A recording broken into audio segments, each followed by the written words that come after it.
In the fabled land of Northern California, nestled in the Valley of Sacramento, two friends begin a journey to enlighten the world about their experience living life as a Xennial. But what is a Xennial, you may ask? If you wish to know, then follow them on their adventures.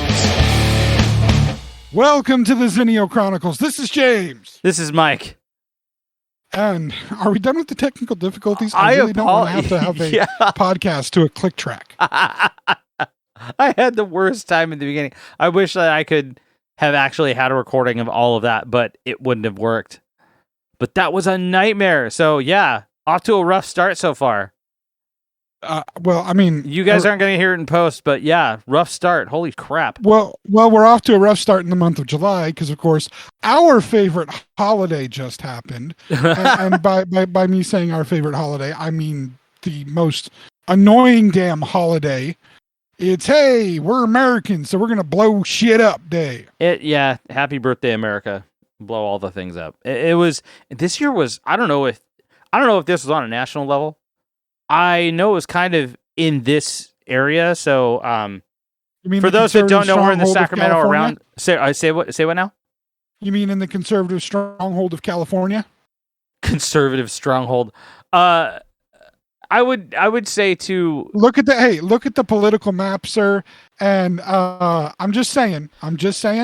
Northern California is basically bright frickin' red. I would consider a map not necessarily a map is but the population. It's just a map of the area.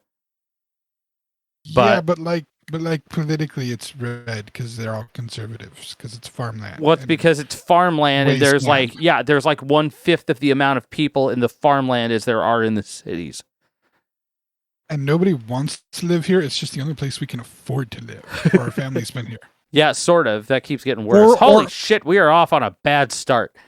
or in my case, in the area that I live in, you somehow or another you've been assigned to the specific military base that is right by here. Yeah. You remember that? You remember that from working at Blockbuster, man. When people come in, you get a young person come in with an out-of-state license. Set up their Blockbuster account, and you're like, oh yeah, so you signed up, huh? Stationed over at the base? Like, yeah, how'd you know? I'm like, because people don't move here because they want to.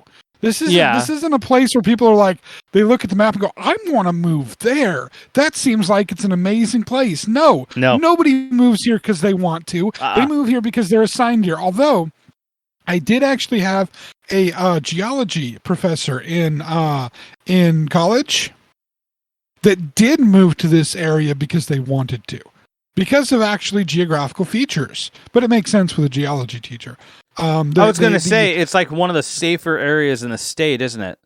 No. That's not what it's about at all. It's about the fact that the specific, specific, not Pacific, specific. I mean, you're not too far off. Huh? I said, you're not too far off. No, not too, but still, it's not what I'm referring to. The small mountain range that sits dead center in the valley, and it's kind of looming over town. That's actually a very, very unique geological feature. And what most people probably don't know is it's actually a dormant volcano. And it's truly the southernmost volcano in the Cascade Range of volcanoes. Oh, so this person wanted to be here because they wanted to be in the shit. Well, it's just an interesting landmass to study because it's almost dead center in the middle of a gigantic valley. It shouldn't be there. So for it to be there, there must have been in ancient past a mantle plume that came up through the middle of the a plate area, which does happen, but they're unique events throughout the world. Hawaii is as an example. The islands of Hawaii are an example of a mantle plume in the middle of the Pacific plate. Right. The Yellowstone supervolcano is another example of it. even though it may be the southernmost in the Cascade Range, it's much further inland than it should be. And moreover, it's in the middle of this valley that it shouldn't exist in. That's a volcano. When it existed, it should not have formed and existed in there. And yet it did. Oh, okay. What is normally considered the southernmost volcano is much further up at the very top of the valley.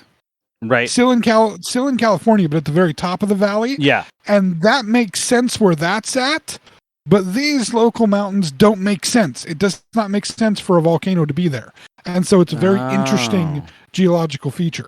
Okay, so this is less about like wanting to be in a place that's potentially dangerous and more about this isn't supposed to be here. I need to be able to study it. So it was they did it for work, is what you're saying.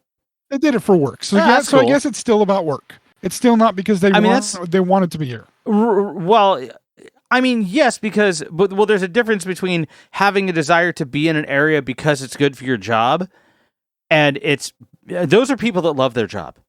You know what I mean? And being assigned somewhere like, hey, now you're in the military. You're going to go to this base. Yeah. Why am I going to that base? Because that's where we want to send you. Okay, because you're gonna be using this specific equipment, so that's where this equipment is used. Is at that base. Oh well, I should have done my research then. Yeah, you shoulda. Enjoy. I mean, it's a very important base because it actually does have very important things that are pieces of equipment that are used out of that base.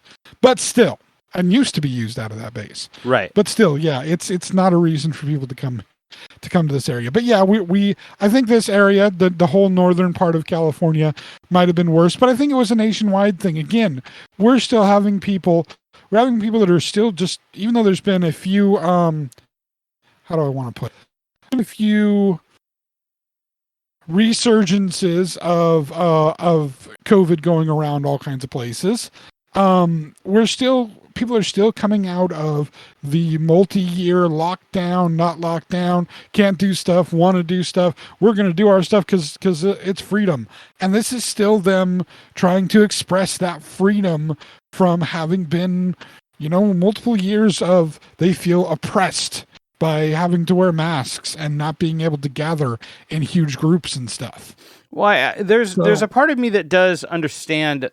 There's a part of me that does have a certain level of understanding for those that have been dealing with the major public, the major shift of public, not just discourse, but what's considered appropriate social behavior, right? And that has been just a constant battle. And that in and of itself creates an air of uncertainty on all fronts, because there are people that are trying to do the right thing that are told that the right thing is that they can do or can't do something, and that constantly changes. I could see people sitting in the middle going, what the fuck is going on? Don't get me wrong, everybody should be capable of knowing and understanding the right people to take a look at and listen to, trust the experts here. That's where I sit. But I do understand those people that have been caught in the middle of this. It's like when they're caught in back when I work, just for the sake of a generally, hopefully understandable metaphor. Back when I worked a retail job, I had a boss that was talking about when Black Friday would hit.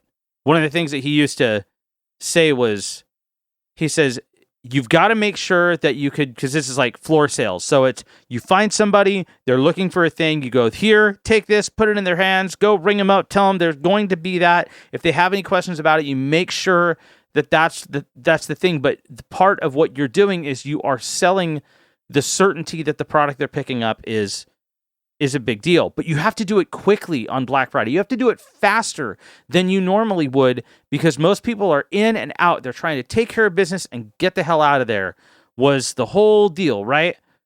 So the problem is that you have two different types of people that operate in that kind of a high stress environment. The first one are people that can do that. They put the thing in the hand, they get them out the door, they get them to the cash register, blah, blah, blah, and it's done, right? And then they move on to the next person. And that person is a salesperson, is going to rack up money. And this is a commission sales job I was talking about. The next person is the one who is confused at the amount of abject chaos that is happening because they're in a sea of people that are all looking for different things. Tensions are high, and the general attitude of people is quick, get it in, get it done. There's no time. There's no real patience here, especially when you're on time-locked sales things and all this. Like, that was the environment. So that other person normally sits in the middle of all the chaos where things are being said, something needs to be done, things are back and forth, there's clashing opinions and all of this information. They don't know how to discern it, and they get caught in the entire, just the typhoon of everything that's happening, and then they're standing in the middle like a lost child crying because they have no guidance. They have nothing. They're just sitting there in a crowd of people moving around them, and they don't know what's happening. The world is falling apart. And I think a lot of people that were dealing with all of this stuff ended up eventually getting to that point mentally. And that is a big factor in what we saw a couple of days ago. We're recording this a couple of days after the 4th of July. And that is, I think that is a big deal. However, that is all a reaction. That is one of the reactions to it is a major pushback on all of that pent-up frustration at wanting things to be like they were before. And part of me is empathetic to it, but the other part of me obviously is like, you can't push back too hard because you're going to do something stupid. I can see what you're saying. You know, there's a part of me that understands that. However, if I may throw out a caveat for this, and I am along with you on this, I would hope to say, like, even with that amount of empathy that I have for people that are just frustrated at the uncertainty, which I completely understand, you need to have some fucking composure. Like, anybody who is dealing with this shit needs to have some serious composure with what they are doing. I saw some video like out here in my place. It sounded like a war zone. I couldn't tell if there was a shotgun going off or if it was multiple. Like, you could have fired a gun on my neighborhood street and nobody would have batted an eye. It was that constant. And it wasn't just pops. It was stuff getting shot into the sky. It was me hoping that firework remnants don't end up on my roof and catch my house on fire or in my yard, which, by the way, we're in the middle of the drought, so we can't water anything. Yeah. And that is another, like, the winds were high, the weather had just dropped, the Delta breezes had come in. Like, this is the ultimate recipe for, like, a disaster's disaster. Well, and especially, I will say this, the weather was really, really nice. On the 4th of July. It was very nice weather outside. So for those people who did, go and do all their barbecuing and blowing crap up, I mean, it was good weather to do it in the sense that it wasn't too hot, but at the same time, wind plus fiery stuff plus California equals fire. Yeah, equals bad. Yeah, That's equals bad. all the bad. Yes. And there were a lot of people that were very inconsiderate of that. And they were on all sides of my house. Fire bad. Fire bad. Yes. Exactly. Well, and just if you've listened to this podcast over the last few years we've been doing this, every year when we get to the 4th of July, you hear kind of the same things from Mike and I. Now, there are some that may think, okay, well, being as you are, taking it back to the title of our podcast, being is that we are Xennials, and that means we're getting into or are into our 40s. We're just grumpy old men. Get off my lawn. Quit blowing things up. And I do want to state that that's not true.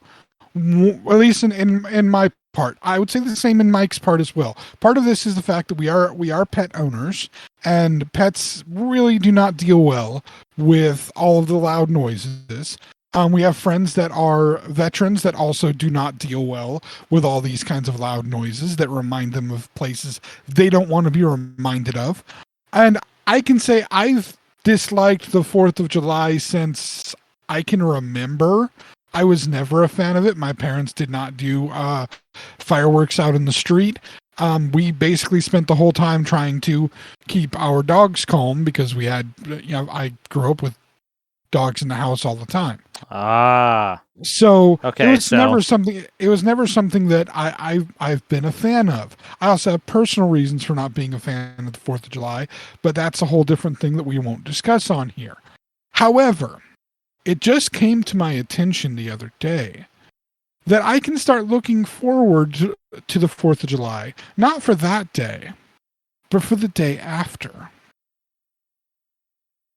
I'm confused. I just found out that the day after, July 5th, is the official birthday of one of my favorite food products. Really? And it's apropos that it is July 5th, considering that it is the most patriotic food that you can eat. No joke. No joke, Spam celebrates its birthday on July 5th. So, Really? I have a new reason to look forward to July 4th because I know the next day I can have a little Spam and celebrate its birthday. That's dope. I did not know that. That is cool. I didn't either. In all my research that I've done about Spam, I did not find that out actually till this year. Wow. So, a little, light for the beginning of July. Otherwise, the beginning of July is just the end of July is nice. I like the end of July. I get to celebrate my anniversary at the end of July. Nice. That's a beautiful thing. I believe this will be 21 years that I get to celebrate. Oh my God, it's been that long. July. But let's Oh not. my If I'm going God. to mention that, let's mention the fact that somebody else celebrated their anniversary. How many years did you guys celebrate? Just what? Well, it was last week, right? It was near the before? end of the month. It was near the end of June, and we just celebrated 7 years. Damn. Yeah, 7 years of marriage. We've been together for 11, about 11, technically 10 and a half. About that. Yeah. So it's pretty kicking, man. But yeah, I'm stoked. I couldn't be happier. And I'm quite sure that you could say the same thing about your current your wedding situation. Current sounds crude. I don't mean to say it like that. The term current sounds very crude. Coming up to 21 years, right? That's what you're talking about. Dude, that's milestone, man. Well, I mean, I definitely have. I've achieved something that no male in my family has ever achieved in the last 3 or 4 generations, and that's being in my first marriage. Hell, I achieved that 11 years ago. Not a single male in my family got through the first 10 years of their first marriage. Now, their second marriages sometimes lasted longer if they got married a second time. But no male in my family for multiple generations lasted through 10 years of their first marriage. And I'm about to hit 21, so that's kind of nice, interesting. The upside is I've never had to worry about. I've spent over half of my life not having to worry about dating because. I already know I'm gonna get the hookup whenever I need to, so that's kind of nice, I guess. I don't gotta, that makes it so I don't necessarily have to get in the gym too much, because why would I ever get in the gym? So that helps. That helps a bit. But anyway, I had a bunch of things that I wanted to talk about today, but some of them required Mike to do homework. And Mike has not had the time for homework. His life has still been too hectic for that. Yeah, my life has been absolute chaos. Yeah, multiple days of working, the craziness of July 4th and his animals, the day recovering from that, which I understand. I mean, it used to be that my house was a lot more chaotic on July 4th than it was this year. And just because of the various residents and, again, animal situations. And there were times when it would take me a couple of days to kind of just redirect myself. And then again, I can also add the fact that, I have children. Right. And my children are all very, very close in age. So what that means was that there was one point in my life where I had a 4-year-old, a 3-year-old, and a 2-year-old all at once in the same house. And sometimes a single day could traumatize you for the entire week. And all you had the ability to do, like if there's a birthday party, and we have 2 children that have birthdays very, very close to each other. They're less than a year apart in age, but only by 10 days. Oh, wow. So those birthdays are very, very close to each other. Very, very close. Oh, man. They got to be celebrated separately. They can't be celebrated together. Well, no, they were celebrated separately until one of the children started not liking the fact that we would have so many parties in a short period of time.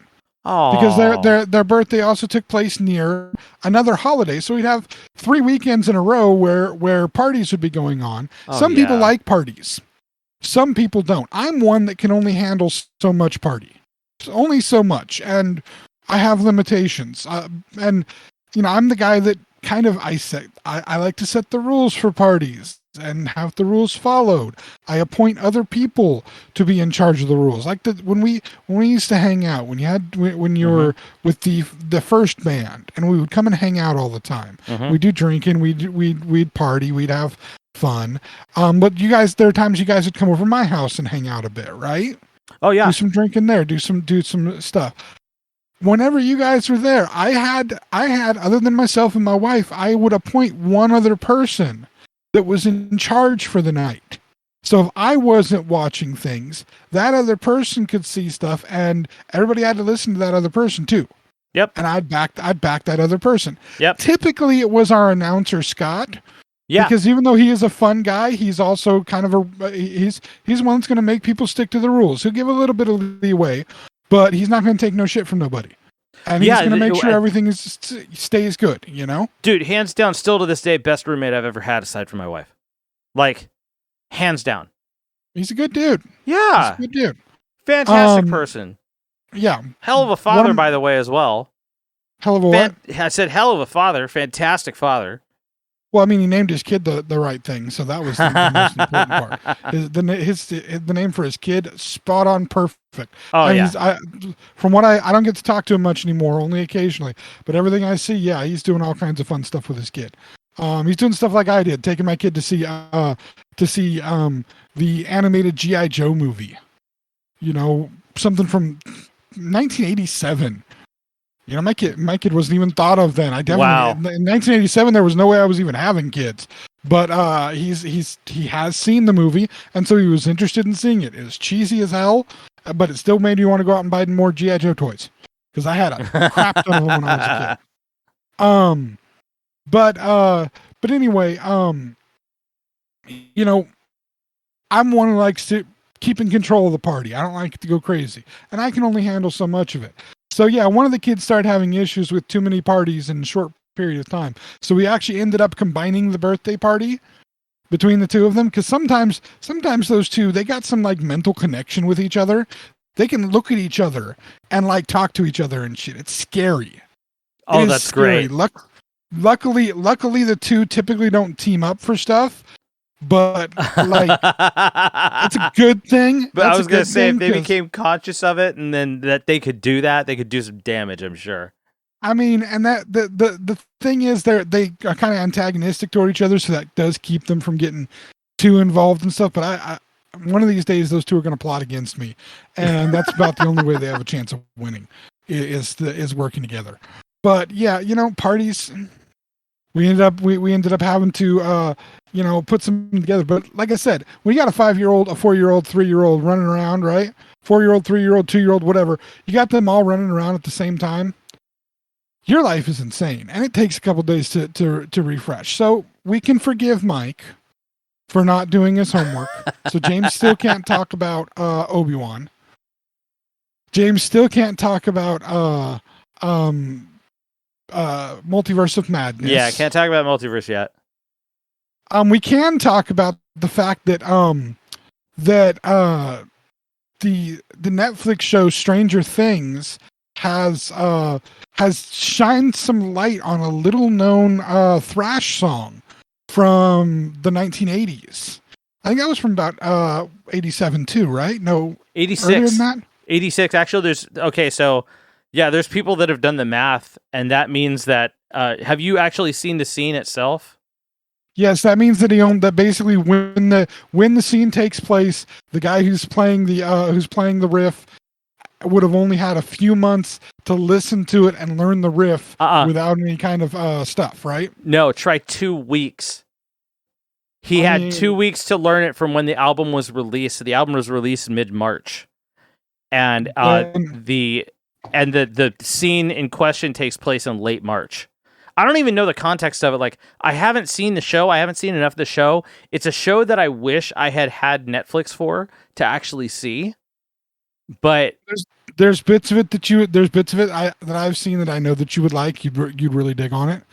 Well, Spielberg does the hell out of sci-fi, man. Always has. He knows how to do sci-fi. Who? Spielberg. Is he producing it? Yeah, you didn't know that? Yeah, Spielberg's producing it. The only thing I focused on is the Duffer Brothers. They're the ones that have written and directed it. Oh yeah, no, Spielberg's he's one of the head honchos behind it.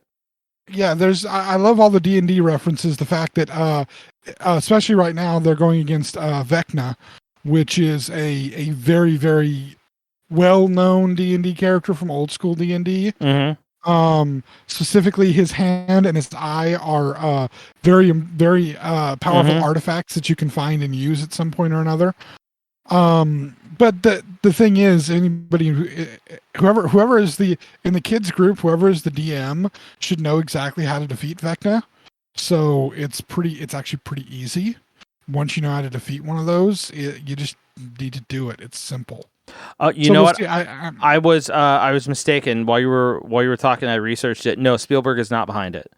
Okay. It's the Duffer Brothers and Sean Levy. Okay. Which I know who Sean Levy is. Couple of other guys, Curtis Gwynn, Carl Gajusek, I think is how you pronounce his name, or Gajusek. I'm not quite sure. But yeah, no, I apologize. I thought Spielberg was behind it. I was wrong. So Sean Levy is the main guy. Well, the Duffer Brothers created the series, but Sean Levy is he's one of the major guys behind it. But no, it's nice. It's nice that a really forgotten piece of thrash metal is now, much like Kate Bush did earlier in the year, is climbing its way up the charts. It's good for people to learn some obscure music. I think absolutely. I think that's great. What's really though, because it's not obscure music. It's literally one of the biggest rock bands in the world. Yes, you're correct, but not at the time. Yeah, but not at. They weren't the biggest. They weren't the biggest metal band in the world at the time that came out. That was the one that started to put them on the map. But like they didn't know that. And some of the shots where where I can't remember the character's name. Eddie Munson. Eddie Munson, yeah, dude, he's a total absolute like crazy thrash metalhead. I know a couple of cool little production tidbits and stuff that were done. I did actually see the post. True's kid was involved, right? He played so all of the dubbed guitar parts that are actually in the scene are played by Ty Trujillo. All of them. True's kid. Yeah. And so when the song actually kicks in, I think they might actually be using Lars's drum track separately. But in order to give it a sense of realism, they dubbed that guitar separately so that you could hear that it's a single guitar. And then when the scene starts to transition and you hear the actual backing tracks, they did a couple of loops where they loop a certain part and piece over, or once or twice, or all that kind of stuff, just to kind of extend the scene out to what was necessary, which that's cinema. But when you're watching the scene, I was listening to see what was going on. Like I was really like critically listening to the guitar, and there is a very slight tonal change where it sounds like it's a live guitar, and then once it dubs back to where the scene transitions to somewhere else, it's the original track. But I think it's Lars's drums, and it's Ty Trujillo playing guitar on the singular dubbed track. The guitar solo is Kirk. It's Kirk's solo. However, this is honestly one of the best scenes, one of the most accurate scenes in cinema having to do with playing music. Strictly because whoever the hell the stunt guitar player is, like, I don't know if it was Ty that was the stunt guitar player, but whoever is the fill-in for Eddie Munson's playing, if it's not the actor who played Eddie Munson, he knows that guitar solo, whoever it is, because he's playing it in the proper placement. Where does he hit the one note? Oh, that's actually run in the background. He doesn't hit the 32nd fret note. Okay. Yeah, you don't see that part. However, but it is the original. It's Kirk's solo with the proper hand placement. Yes, it is. But so when you hear the solo, you hear that one note, and you just don't see him playing at that moment in time. You don't see him playing at that moment in time. There are other parts of the scene they're playing out. There's other dialogue being spoken, so it kind of drops into the background. So they put it there. It's necessary choice for anybody that doesn't know, that's not a huge Metallica fan. The reason that I'm asking about that note is this is a note that was actually flubbed, basically messed. It was a wrong note that happened when the solo was being recorded. Yeah, where basically, of course, I had to use that word. Basically, when he's playing the solo, he fretted the string on the pickup, basically. Yeah. Right. So there's a part in.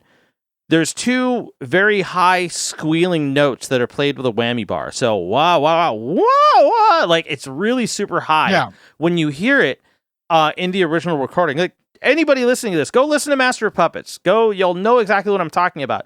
And what happens on that note is they were in the studio. Kirk is laying the solo. When he laid it down, he meant to play a different spot. Well, he was pulling the string in order to make that squealing, like, I don't know, horse neighing type sound, right? And he pulled the string down and towards the outside of the neck of the guitar rather than bending in towards the middle. And he pulled the string so hard that it fell off the neck, because he's up on the high frets when he's doing this. He pulled the string up that it fell off the neck and fretted on the pickup itself, where the string is full out and then it's just fretting on the pickup. And when he played it through and went back to playing his part, the part was recorded clean, but it was an absolute mistake. But when they cut it and listened back to it again, they're like, that sounds dope, we're keeping it. And Kirk now has to make up shit in order to make it sound as close to that as he possibly can while they play it live. He doesn't recreate it because he can't. Yeah, it's impossible. It's basically impossible to recreate that moment. Yeah. It just happened. It's one of those magical moments in music that will now be captured forever, and everyone will hear it and will not know how the fuck it was done. But it was just a mistake, and it was awesome. That's the part we're talking about. However, what I'm talking about is the accuracy to where the guitars, the guitar portions are being played. There is the opening, where he does that ascending descending riff, like that part. Yeah. That is being played properly on camera and is filmed in the scene. When he starts playing the guitar solo, he's playing with his fingers on the frets on the strings that they're supposed to be played. This is rarely, if at all, ever done properly. Oh yeah, guitar playing, especially guitar playing in most cinema is awful. There are a few movies that really do well, but most of them are movies where you literally have musicians, like the one with because I refuse to call him by his real name. I will constantly call him Marky Mark. Rockstar with Marky Mark. Yeah. I mean, when you have Zakk Wylde as the guitarist in that, he's gonna play it the right way, even in film. Yeah, that's just a personal musical integrity that, like, but aside from, and the same with everybody else who was there. I think it was Jason Bonham was the drummer for that band too. Might have been. But yeah, you're talking the movie Rockstar, right? Yeah, talking to you, Rockstar, and then you have Zakk Wylde shaves his beard and looks like Ben Affleck with long hair. Yeah, with the butt chin. He had a total butt chin. He still has it, I'm sure. It's just covered in giant beard, which is a good thing. Keep the beard. You have something like Crossroads, where isn't that Vi in Crossroads? That's Steve Vai playing both parts in Crossroads, and Ralph Macchio is miming the parts.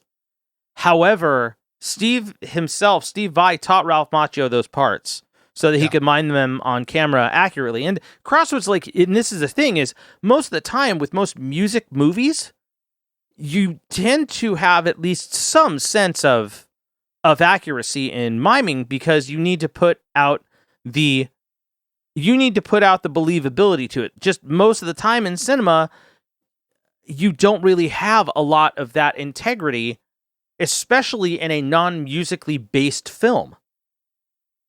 So I can for instance, at the end of and don't get me wrong, I love these movies, all of them. At the end of Bill and Ted 2, Bogus Journey, when they're playing the guitar solo, which I believe was again another Steve Vai guitar solo. I don't know. I'm gonna have to look that up. All you know is Primus was playing Tommy the Cat during the Battle of the Bands, which was awesome. Yes, Primus was doing that. But they're doing this guitar solo at the beginning of it, and then they go into the Kiss song, and nothing that they're playing on the guitar is even close to right. It's just that's a great example. Wrong. Most of the time, you don't see that. And it's the concentration on the scene. Like, you're concentrating on the fact that they're supposed to be playing music. Which by the way, is a little bit annoying with I don't want to down on Keanu, because he's an awesome human being. But he's a bassist. He should at least be able to somewhat mime the guitar parts. I mean, somewhat. I don't know. You've better than he did. I don't know. You've got the flat second string on the guitar, so that'll mess things up. Yeah. He only knows the top four strings, man. That's it. But yeah, what I'm getting at here is this is, and I don't necessarily dog on when it's not entirely accurate. I enjoy it for what it is, and that's it. However, when I do watch that stuff now, as someone who does play and produce music, I'm looking for that. And to give you a clue into how accurate this was, did you read the post that I sent you, or did you just watch the video? I haven't had a chance to do either yet. Okay. So I sent him a video link. It's the scene. So I sent you a link on Facebook. It's the scene in question that we're talking about. And even without knowing anything about the show, the scene is badass. So it's worth watching just on its own merit. It's sick. However, all these Stranger Things fans that started watching this preview, because some of the shot scenes are in the preview for this episode, and this episode just came out.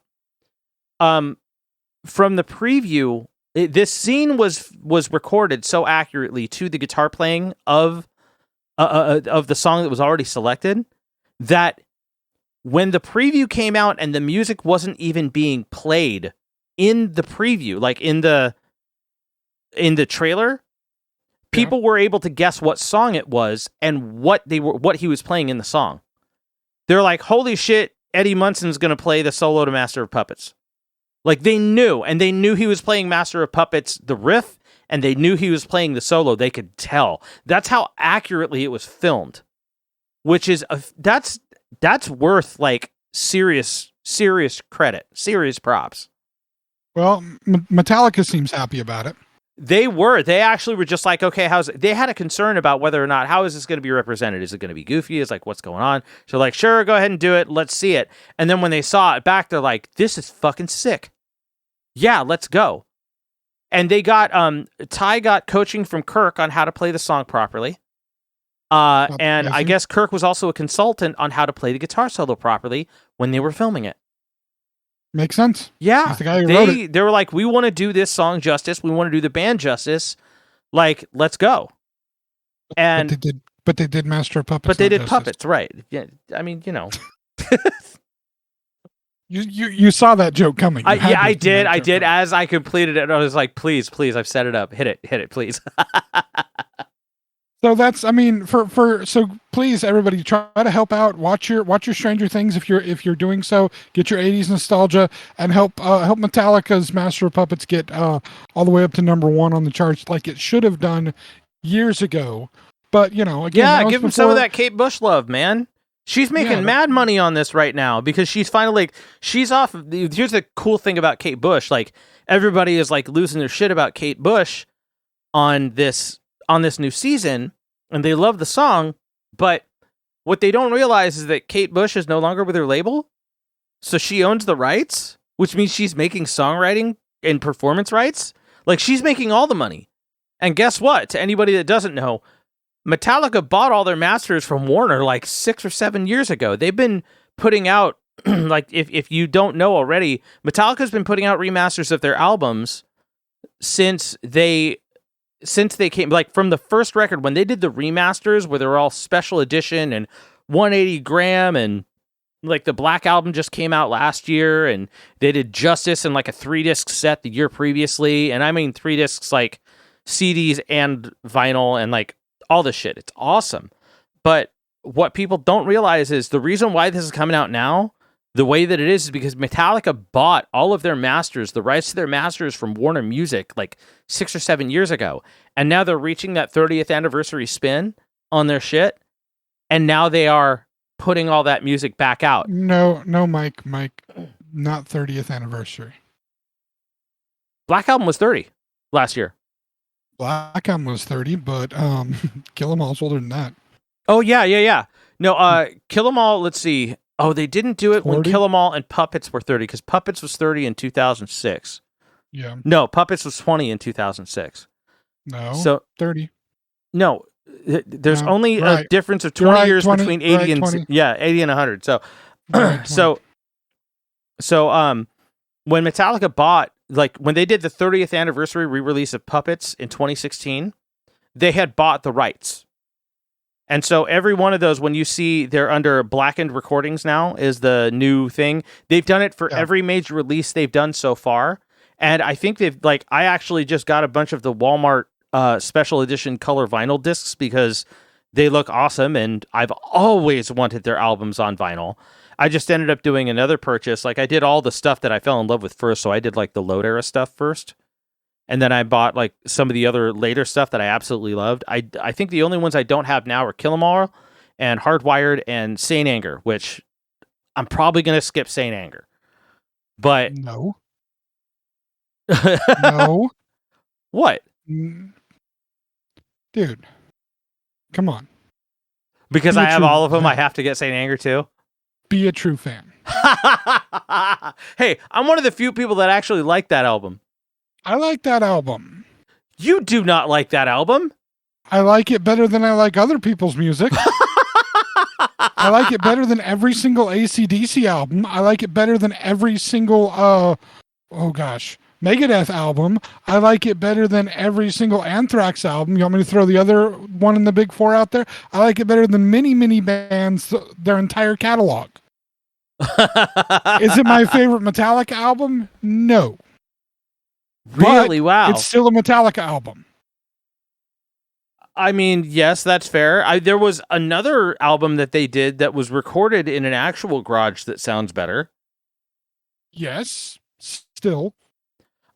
I will say this, like, as somebody who listened to it, like, I have gone back and listened to that critically, and I can't say that I can't stand it. Like, I'll listen to it, and I can tolerate it, but I understand. That's one of those albums where you have to, in order to fully enjoy it, you have to watch the documentary. I feel it does help, and I do think the background helps a lot. there's a couple of bright spots possible on that album, but that's a discussion for another inclusive Metallica day like we've done before. We're at a point where we should probably take a break. Oh, okay. When we come back, since we've had this whole little hubbub and Metallica sidebar discussion as a result of the first the trailer where everybody could understand from the amazing guitar playing what song it was without any sound, and then now the episode of Stranger Things. But the important point here, I'm trying to lead as a segue, is the trailer was enough to show people what song he was playing without even really hearing the music. Right. Because trailers, if done right, can be very, very informative. Yes. And trailers are important. And maybe when we get back, we'll talk about another trailer. Okay. We'll be back in just a moment. All right. Hey friends, this is Mike from the Xennial Chronicles reminding you to subscribe to our YouTube channel. You can also follow us on Twitter and Facebook at Xenchron, spelled Xenchron, to keep up to date on all things TXC. And please check out our official website, thexennialchronicles.com, or if that's too much to type, Xenchron.com. Thanks again for listening, and now, back to the show. And we're back. All right. So, Mike, you still haven't watched the new Ghostbusters movie yet, have you? I haven't. I want to so bad, but I haven't. We seriously just need to schedule you a whole week of just movie watching. Just watch stuff. I would love. You'd probably go stir crazy doing that. I would, but I'd kind of like it. Like, I would like the break from all of the thinking and all of the chaos, but there's so much going on. I just don't see it as a viable choice in my future. But I definitely want to make some time, man, because I'm missing good shit, and I know I am. I'm just thinking about the fact, 21 years ago, when we were working at Blockbuster and we were roommates, you basically probably watched more movies in the short period of time that we were roommates than you've probably watched in your entire life since then, huh? Yes. I will agree with that. I will agree with that entirely. And I saw some cool shit. But yeah, aside from some of the stuff that I watched in high school with my friend at the time, like, I really didn't see a lot of movies. Yeah, I just their life for me. I completely understand. Speaking of which, a movie trailer dropped today for a movie that I've kind of been anticipating for a little while. Oh, you have? Did you get a chance to see the trailer? I believe I did, if we're talking about the same trailer. The trailer we're talking about, of course, is for the movie Clerks 3. Yep, that's the one. And the next and maybe final, I don't know, in Kevin Smith's View Askew-universe set of movies. I think he'll do other stuff that's outside of the main characters. Like, he might do another Jay and Silent Bob, possibly at some point. When they're maybe 60, he'll do another Jay and Silent Bob film. Like, I swear to God, I think, if I'm not mistaken, I'm pretty sure that Jay and Silent Bob's career on and off has spanned longer than Cheech and Chong. I mean, as a duo together, probably, only because, in all honesty, one or the other really wouldn't have much career as far as acting goes without the connection of the two. I mean, Kevin Smith's mainly a director. He only acts in his stuff and occasional cameos in other people's stuff. He was fairly good. There was a movie, oh dear Lord, can't even think of the name. Catch and Release. The movie Catch and Release, romantic comedy thing. Jennifer Garner, Timothy Olyphant. Oh God, I can't even think of the other guy's name. He was in the Underworld movies. Anyway, it takes place in Colorado Springs, Colorado. And the only reason I remember that is because Kevin Smith, who's in it, works for Celestial Seasonings, the tea company. And he helps come up with names for the different tea things. Oh, but no. It's a story about a group of... There's this guy who's got a couple of his friends. He's supposed to be getting married to Jennifer Garner's character, but he dies. He's like an outdoors enthusiast. He ends up dying before he gets a chance to get married, and the wedding gifts come and all kinds of this, and her trying to relive her life and finding out that he had a second life that she didn't know about, and romantic comedy BS. I think Juliette Lewis is also a small part in it. Oh, cool. But and I think Kevin Smith's character ends up kind of falling in love with her. It's really weird. Funny movie.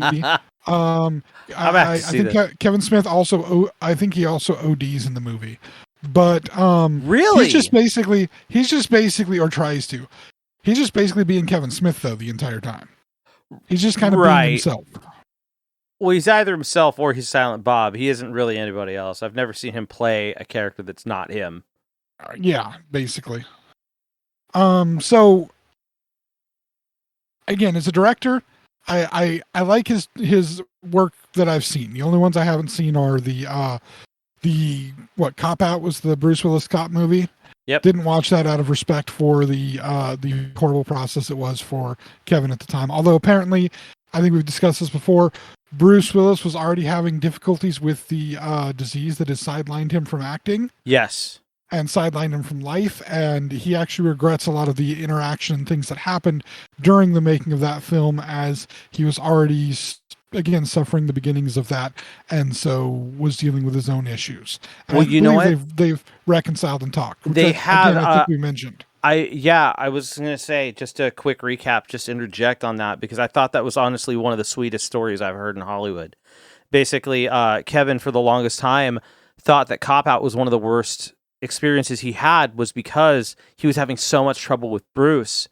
And then very shortly after he found out about Bruce's condition, it turned from frustration immediately to regret, like he felt like the biggest asshole in the world, until he finally talked to one of the co-producers of the film, who was able to talk to Bruce after all of that and in the meantime. And he said that Bruce had told him personally that Cop Out was one of the best times Bruce ever had making a film. And Kevin was brought to tears by that. And he ended up talking about that afterwards at a con, and put the whole room and turn the waterworks on the entire room. I was crying watching this old bad cell phone video of it or some shit. It was amazing. Yeah. But yeah, I think I saw the same video. Yeah, it was, dude, it hit me. That one hit me hard, but it's that's some good to know type stuff. But yeah, anyways, please continue. So, again, the other ones I haven't seen, Red State and Tusk. I did watch. I watched Red State. Red State is fucking amazing. I have not seen Tusk though, and I've been very interested, but I have no desire to see Tusk, and I'm a little worried that Red State is going to make me more angry than I need to be. But I thought it was a fantastic. I loved it. I loved it for the fact that it's like an anti-film on purpose. But otherwise, I love his movie. I love his Jersey connected movies. I also love the one movie that everybody critically panned, Jersey Girl, which I think is a fantastic film. I thought which one was? Oh, Jersey Girl was panned. Oh yeah, people hated that thing basically because it was a victim of the fallout of Benifer when Benifer originally happened and was. Oh, so they just hated they hated Jersey Girl because of Geely. Like, basically, yes. That was it. That sucks, dude. Jersey Girl was great. Carlin was great. Carlin's amazing. Carlin was a fantastic. Yeah, he was a fantastic father in that. And honestly, I thought the whole thing was a good film. It was, and I mean, even Ben Affleck couldn't destroy it. But I'm looking here. So the trailer for Clerks 3 comes out today. I'm interested because again, I love that set of movies. I love the characters that he's created. They're not the best cinematic masterpieces, but they're great stories, and especially the first Clerks. That was an inspiring thing to watch back as a teenager and realize that maybe there was a way I could become a filmmaker. Little did I realize completely, I did not know that what was happening during the late 90s was a kind of movie renaissance wave. There's been a few of these that have happened, most notably in the 1970s and in the 1990s. This kind of wave of independent filmmaking that would happen during these times, where young artists could actually make these low budget films, and even secure a little help from some established movie stars in making these films. And these films would end up catapulting them to great careers. You have, even though I don't like his movies, you have Martin Scorsese, who was one of those in the 70s, Steven Spielberg, George Lucas, Francis Ford Coppola. These are all guys that made what amounted to basically independent films, low-budget independent films in the 70s, and ended up creating film dynasties, right? Becoming some of Hollywood's best directors. The 90s saw another resurgence like that. You get Kevin Smith, you get Quentin Tarantino, you get, before he went nuts, Bryan Singer. You have a bunch of these artists that make because at the time, both of those times, you had studios willing to shell out small amounts of money and let the film production do its own thing. Yeah. And they were able to truly be artists without being a part of the kind of the big machine of Hollywood. Now, I don't think we'll see a renaissance like that again, or if we do, it'll be a long time. And we won't see it in in films that go to the cinema. In fact, if it is happening, what we're seeing is a similar renaissance now with stuff that goes to the streaming platforms, stuff that goes straight into Netflix or straight into not Disney Plus, because they control every piece of content that comes out of them. Right. But even that, they've one of the things that has happened is some of the bigger studios with some of the bigger properties have started using similar techniques. Disney being a classic or a perfect example of this. They tapped one of the artists that came out of the 90s film renaissance. He came out of that as a writer first and an actor, but eventually a director, and is now kind of show running all of the Star Wars Disney Plus series. Jon Favreau. I was going to say, you're talking about John, right? And his first real gig was writing Swingers, which was kind of about his experience trying to break into Hollywood. And that was one of those 90s, 90s kind of low budget movie renaissance type things. That was, think back to Swingers. That's a low budget movie. And the guy who directed Swingers, he went on to direct things like the movie Go, more importantly, Mr. and Mrs. Smith. Same guy directed Swingers, directed Mr. and Mrs. Smith. So again, they go from these artistic directors making these low budget movies. You got Bryan Singer, who one of his first movies that he made was oh gosh, I can't even think of it now. Wasn't it Suspects? Yes, Usual Suspects. Yeah, that got him on the map. And then he goes on to make to do the X-Men franchise. Yeah, the first two X-Men movies, yeah. X-Men United. And then the I think he came back for Days of Future Past. Mm-hmm. So you're talking like you have these moments where these things happen, and Kevin Smith's movies were one of those that, or some of those that I watched thinking I could be a filmmaker, and I never was, because I wasn't willing to put myself in a bunch of credit card debt and sell all of the things I love the most to try to make the money, which is what Kevin Smith did. He was able to buy them all back. But funny enough, Kevin Smith, he sells his comic book collection. He puts himself in massive credit card debt so that he can make this movie. And that's, again, during this 90s renaissance. There was another guy who wrote a movie, sold his dog because he couldn't take care of his dog, was living on the streets, finally was able to sell the script for the movie, but demanded that he be able to act in it, so he got less of a payday for writing it. He did, however, get an Oscar for it and build a career, and he was able to buy his dog back. You know what I'm talking about, right? Is that that's not Stallone, is it? That is Stallone. Yeah. And he did that He in the wrote 70s. Rocky, didn't he? Yeah.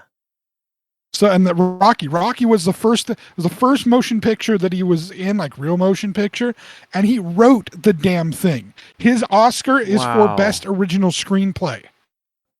Wow. That's what his Oscar's for. I think he may have also won best picture.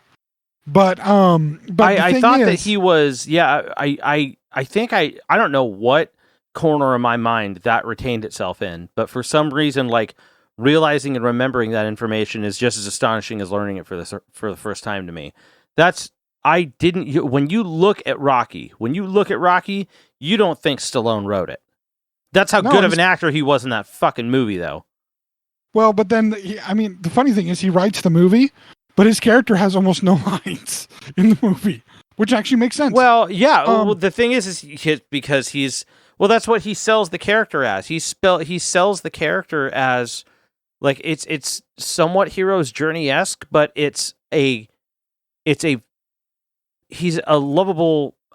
It's almost like proto Forrest Gump, kind of. You know what I mean? In a sense, he's kind of a lovable everyman. Yeah. But anyway, like I said, these are the two, at least, that I can look back on easily. There's probably been more of them, but I know enough films from the 70s and the 70s, the 80s, and the 90s that I can see these two different artistic periods that happen, and you can see so many parallels between them. And growing up in the 90s, Kevin Smith was one of those people because he was part of that group. And Clerks was, it's a black and white movie in the 90s. Who, other than for artistic purposes, who makes a black and white movie? Somebody who couldn't afford color film and had to do black and white. Yep. An amazingly interesting movie, dialogue that was, for the most part, making sense to how some people did talk during that time period. But see this new trailer, and this new trailer is, when Kevin had announced he was writing the new movie, that he was writing Clerks 3, he kind of gave an idea of what the story was going to be about. And the idea being that it was going to be very much a kind of true to life of what happened with the original Clerks. Mm-hmm. How the original Clerks was made. Kind of give, not very true to life, but kind of shades of truth of life. Which was the things that happen in the movies, in all of his movies, are shades of truth. The plot of Chasing Amy was based on some jealousy that he had with a girlfriend of his at the time over her having gone on a trip, I think, that he didn't get to go on. And he was able to expound that into the jealousy that happens between the characters and for the various experiences and whatnot. Wow. Not to give too much away, go watch Chasing Amy. Yes, it is a little bit dated, but but again, if you look at it at the time period it came out, it was super progressive for the time period it came out.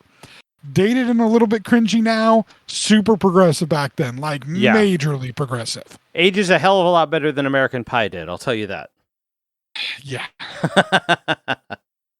Although American Pie did a whole lot for flute sales. But anyway, point here though, it's watching the trailer. It looks like they are bringing together everything that I was kind of hoping for, looking for in this type of world. More importantly, I'm checking out the. I noticed in the trailer various actors. For instance, the actor you probably don't know his name, Trevor Furman. You know that actor? Not off the top of my head, not by name. Not by the name, but you know his character. His character of Elias from Clerks 2. Oh, yes, yeah. Elias is in the film. Yes. Which is fantastic. Yeah.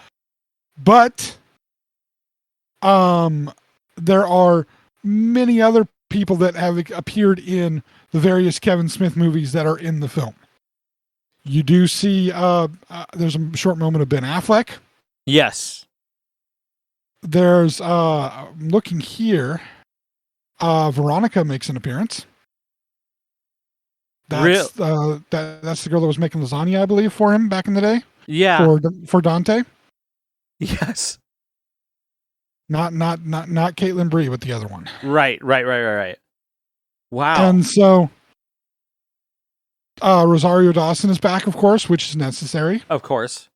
Because you can't not have Rosario Dawson back. Oh God, the Chuli's gum rep is going to be back. The original Chuli's gum rep. Really? Are you looking this up on Google right now? Right now, I'm looking it up because I was curious to know, and I think that we're going to see a again, large number of cameos by a lot of different people. Yeah. To which has been the kind of the key. There's a scene with Ben Affleck in the second Jay and Silent Bob movie. Mm-hmm. That's utterly fantastic. Such a good scene. So I mean, that's having those people in there, having those people show back up has me very excited. The fun part is he's of course doing a tour, a convenience tour, where he is watching the film with an audience and then doing his Q&A after. Yeah. Which is again kind of, Kevin Smith is definitely one of the few, or one of the many actually, but the most notable and high profile of those many that did not necessarily get the big movies after showing his artistic ability during the 90s. During that artistic renaissance. Many of the others, again, Bryan Singer got his movies. Mm-hmm. I can't even think of the guy who did Swingers. I can't think of his name, but he got his big movies. So many of these directors got their chance. Quentin Tarantino, who, by the way, apparently has put on Doug Liman. That's the guy's name that did Swingers. Tarantino has apparently set a number for how many movies he's going to make, and I think he only has like 1 or 2 left. Oh, really? And he's not going to make any more movies. Really? Yeah. Oh, I didn't know he directed that. Doug Liman, let's see here. Recently, nothing too important, but he did direct the movie Edge of Tomorrow. Oh, okay. One of 2 sci-fi films that Tom Cruise was involved in. Which, if you hear that Tom Cruise is involved in sci-fi film, you're like, oh my God, did he try to remake Battlefield Earth 2?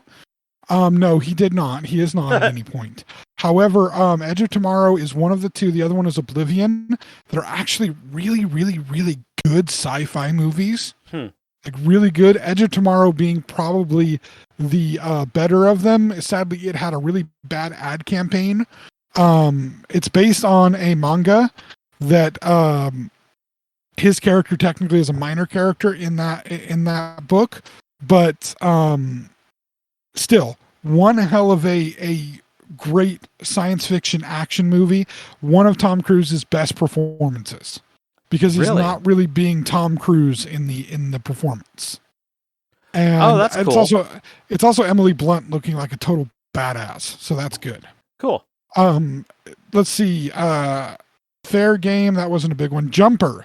That was Hayden Christensen's attempt to do something different than Star Wars, and sadly, the Star Wars backlash hit him, and the movie failed horribly. But Mr. and Mrs. Smith, The Bourne Identity, these are the movies that Doug Liman got to do. Not a whole lot, but still, he got some pretty decent movies. Yeah, I was going to say, he's got a pretty good record.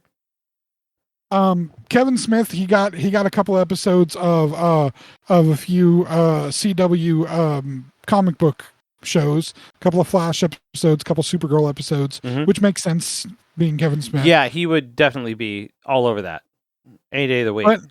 But he didn't necessarily get all the big movies, yet still he has been able to remain in the limelight literally because of his kind of knowledge of geek culture and his kind of forwarding of that, and the fact that the movies that he did make are all have that kind of interconnected thing. Another thing that again, another guy that came time, the guy I mentioned, Quentin Tarantino, most people don't realize, but all of his movies take place in the exact same universe. Yes. Which, if you think about the fact that Jackie Brown and Kill Bill and Inglourious Bastards. Reservoir Dogs. I'll get to Inglourious Bastards. Reservoir Dogs and God, I can't even think of the big one. Pulp Fiction. You have to if you understand that those exist in a universe where in World War II Hitler was shot to death in a theater that burned down and killed all of the Nazi high command. Yeah. You can understand kind of the level of ultra violence that happens in some of his stuff, because that's a little bit more Yeah. than what the real universe is. So it kind of makes sense that there's a little, his universe just has a little bit more edge to it than maybe the real universe. But yeah, again, he's on a clock apparently with how many movies he's going to make. After he makes a certain number, he will retire. Really? But, yeah, and he's another one that for the most part has stayed independent of. He's never been handed the reins of any kind of a blockbuster movie franchise. He hasn't been brought in to do something different. He's kind of remained his own artistic center. And in many ways, the two of them are kind of another one that comes from the same time period too. Good friends, because they came up at the same time in the film world. Robert Rodriguez, who's good friends with Quentin Tarantino and really good friends with Kevin Smith. And they all kind of, the three of them have retained kind of their artistic vision and aren't necessarily as constrained by the studio system. And as a result, again, they haven't been given the big things, but they keep some of that artistic vision happening, that artsiness. If we make the parallel to the 70s, Francis Ford Coppola did his best to keep his artistic capabilities and sadly went bankrupt as a result. However, he did give us the best vampire movie ever. Even if, sorry to bash on Keanu again, Keanu Reeves gives the worst performance of his career in the movie. Yes. It is still the best vampire movie ever. The best depiction of Dracula ever. I will fight anybody on this one. Like verbally, not physically. I don't like to physically fight. We can verbally talk this one out. Sorry, that Bram Stoker's Dracula is a cinematic masterpiece. One of the best movies ever made. You could teach a film class based on that movie. It's so fantastic. Also, because of that movie, technically speaking, Keanu Reeves and Winona Ryder are married and have been since that happened. Because that was a real priest doing their wedding in that movie. So technically they are married. Really? And they know this. But anyway, I mean, they never filed legal paperwork, but in the eyes of the church, they are. But again, Coppola was able to stay out of much of the Hollywood system, but he founded his own film company, American Zoetrope, and it fell apart. Lucas stayed out of the Hollywood system in the sense that he got money from Hollywood, but he still created the biggest independent film empire ever and then sold it for a shit ton of money. So that basically he wouldn't be responsible when anything new was made and all the idiot fanboys and fangirls got pissed off because it's not the way that they saw it happening. Oh, wow. Hey, I'm saying it. I'm one of the fanboys, and I try to reserve my judgment. And if I get pissed off, that's my own thing to deal with. I'm not going to be, I gotta watch myself. Not to say I haven't in the past done a little bit of explosive, but whatever. It is what it is. And again, Obi-Wan Kenobi heals a lot of wounds, so I'm still in that healing period. It really healed a lot of wounds. You need to watch it. Anyway. Okay. But he was able to stay for the most part out of it because he made. If you think about it, the Star Wars movies, episodes 1, 2, and 3 were the most expensive independent films ever made. Because Lucas basically financed those himself. Yeah. And at the time, episode 2 was was actually, when it was made, episode 2 was the most expensive movie made. It's not now. It's still the most expensive it was the most expensive Star Wars movie until episode 7 was made. That thing cost a lot of money. A lot of money. It made it all back, but it cost a lot of money. Fair. But he was able to stay out of it. Spielberg got a bunch of big movies, but again, he was able to keep some of his artistic cred, even with the big movies. He's able to do, he did very good balancing out doing big movies that were crowd pleasers and doing the more artistic stuff. For every E.T. you had your Amistad or whatever. He kept the balance in these things. And I mean, he did Munich, but we can forgive him for that, I guess. I missed that one. I didn't see it. I didn't want to watch it because I didn't care. It wasn't interesting to me.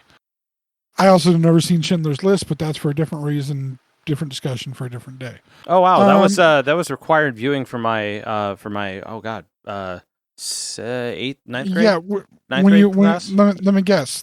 When you read The Diarrhea of Anne Frank. What the fuck is wrong with you? Sorry, I have a personal issue with that. Really? Yeah, I had a bad teacher. Very bad teacher. Was your teacher an anti-Semite? Quite the opposite, actually. Okay. And went a little overboard on it. Yeah, it was. It was kind of an abject, complete, and total massacre of like.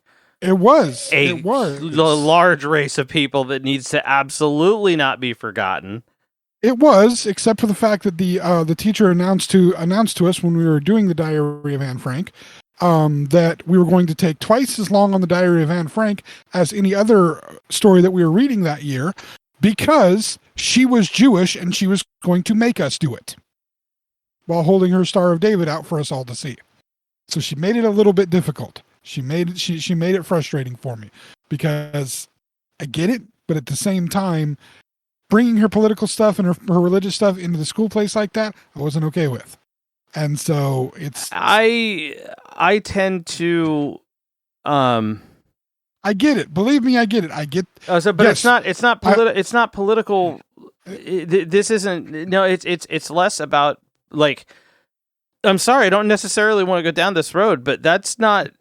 You look at something like that, and the place that people come from out of that absolute and total understanding and reverence of the situation doesn't come from politics and religion. It comes from fear and the history of a massacre of it's racism.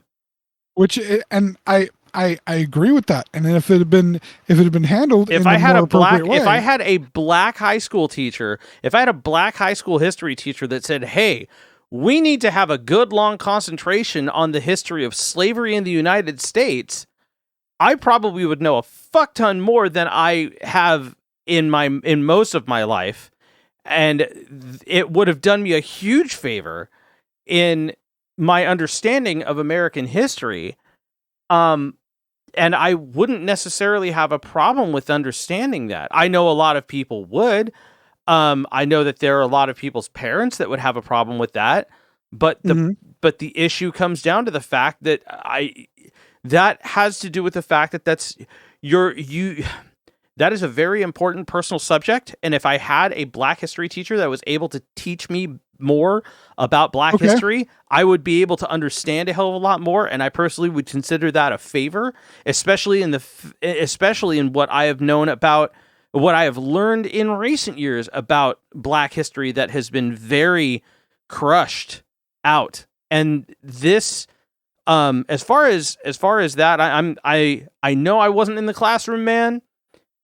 I can't necessarily speak for the vibe of what was going on there, but I do know that there, even to the day that we were both in school, there were people that denied that the Holocaust even happened.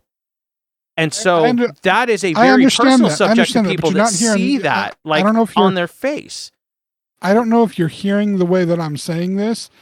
Literally, the only reason her class was not any other English teacher in that school. Her class was spending twice as much time on the Diary of Anne Frank was because she was Jewish and she said so.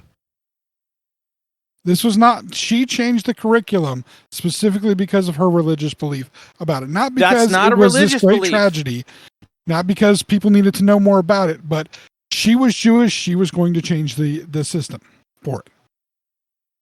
That's the part. No, she was Jewish and she understood what the entire, like, she understood the true history behind it and felt that the curriculum was not concentrating enough on the abject massacre of her people that it was.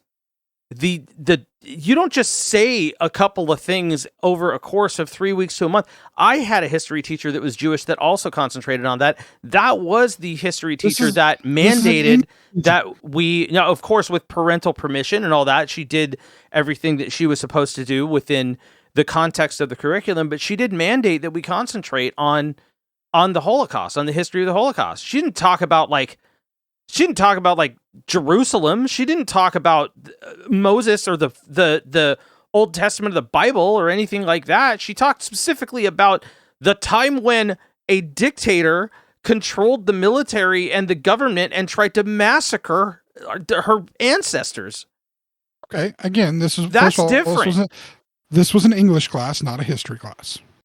First of all, I have tended to find that English and history very much tend to interject quite a bit, because a lot of English literature tends to be very much a reflection of the society at the time. That's why you pull a lot of those books, those testaments, to what was happening at the time and breaking down the context with which they were written. I can understand that. By the way, it was also when Schindler's List was actually in the theater. Oh, that's right, because you're a couple of years before me. Yeah, it was already on home video by the time I was there. No, it was when it was first released. So I don't know if her decision to again change the curriculum and have the extra emphasis was as a result of this coming out and her wanting to, the simple fact is, again. Oh, that makes sense. The simple fact is this: if it had been part of the curriculum and it wasn't addressed in the way that it was addressed, that more time was spent on it, I don't think I would have had a problem. But the fact that she flat out said, we are spending more time on this because I'm Jewish. Not for any other reason, not because it's important that we know about this, but literally her only reason that she gave to a class of, and this was 8th grade, yeah, 8th grade. The only reason she gave to a class of 8th graders why we were doing this is because she's Jewish and she wanted us to spend more time on it.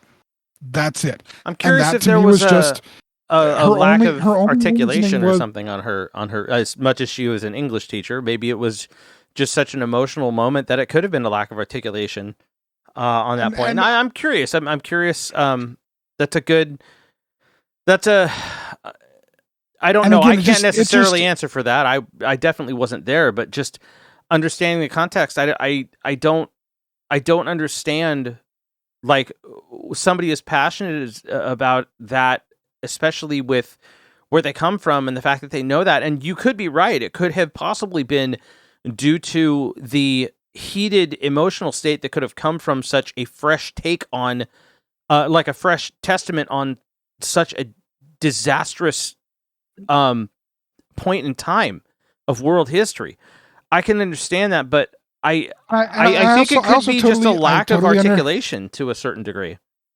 I also totally understand the fact that she very well may have had family that lives were lost during the Holocaust, and I get that.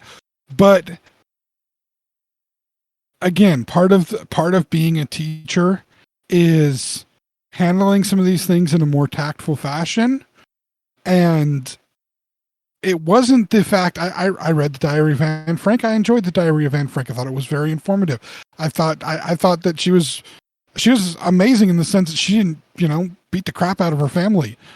I also found out later that years and years later, the version that anybody ever reads is a heavily edited version where her father took out a lot of the more humanizing stuff that she talked about, including some more real teenage stuff that was taken out because he wanted to present a specific image of her, which was a little annoying because I think it would have related even more to people. I did hear actually a bit of that. I don't know if the rest of that diary was actually restored at one point. I remember when I believe there's ways to find it. I was going to say, I believe when I read it, there were passages in there that at least had to do with the fact that it was as much a journey into it's a coming of age story and a journey into womanhood as much as it is a testament of the time period. Yeah, and some you of know that what I was, mean. Yeah, and the environment and all of that. There's so much to learn from it. So much to learn from it. It's not even funny. It's insane. But I completely. It's a great piece of work, and again, yeah. I've read it more. I've read it more than once, but just I can understand the context with which you're coming from, and I can also understand the you don't take being told what to do, regardless of what it is, whether or not the moral stance behind it may be good or not. Like, you don't get told something like that lying down. You don't do that. That's here's just the thing. you. If you're going to give me some kind of, if you're going to make a declarative statement of some type like that, if you're going to make something, not you, but the teacher, right? If you're wanting to push me into something or do something different, give me really good reasoning. Give me good reasoning, because I can deal with good reasoning. But the only reasoning that teacher gave at that point was literally her faith, and in many ways being Jewish is not just a faith, it's also kind of an ethnic group that you're a part of. Oh, it definitely that is. Was the only reasoning that she that she had to give to us as to why things were changing. And it just seemed, again, like say for an English teacher, not enough communication, and it seemed like not enough of a reason. And I was wanting more. And so the only real backlash from it is the fact that, again, Schindler's List was part of the situation during that time because it was in the theater. You got extra credit for going to see it, and she was, that was the push to go and see it. The only thing that's happened is I've never seen Schindler's List as a result of that lady. She just made me frustrated, and I didn't want to see it. I have seen countless other World War II movies, countless other movies about the Holocaust. Haven't watched Schindler's List just because of that lady. She just ticked me off with the way her attitude was. I mean, that sucks. I would try to do what you could to try to. Well, yeah, I would. It's not a movie that you watch multiple times. It's a one and done kind of deal. Like there are a lot of cinematic tricks and pieces and parts that are sprinkled all throughout it, but it is not one of those movies that you need to watch more than once. It's a fantastic film. I would heavily recommend that literally anyone, if you're listening to this, if you have not seen Schindler's List, watch it. If you have not seen that movie, absolutely watch it. But I'm going to agree with him. If you haven't seen it, absolutely watch it. I'm not ready to yet. That I understand. I can understand that, but I would do, like, again, this is that point where the only thing that I could say would be to tell you to do something, but I'm not gonna. And I mean that to you personally. Like, I'm not gonna do that. I know that's fucking useless. What I am gonna do, you know what I am gonna do? What am you gonna do? I am gonna go see Clerks 3 in the theater, since that's what we were talking about. Boy, we went on a tangent. Boy, howdy. Just to give you an idea, school teaching back in the days before we had cell phones, and when we didn't have cell phones, when we couldn't record what school teachers were doing and saying, man, they used to do and say the weirdest stuff. That's the kind of thing that would get a school teacher in the way she handled it. Like she didn't, if she had even just given more explanation and more talking about it, no, it was just like, this is what's happening. It's going to happen that way. Like, boom. And I can understand being commanded to do that by your teacher is just not cool. Like, being commanded to do anything by your teacher to that degree is not cool. I will side with you on that on that side of it. But anyway, teaching back in the 90s, heck, back in the 80s, so much fun. Oh yeah, much different environment than today, for sure.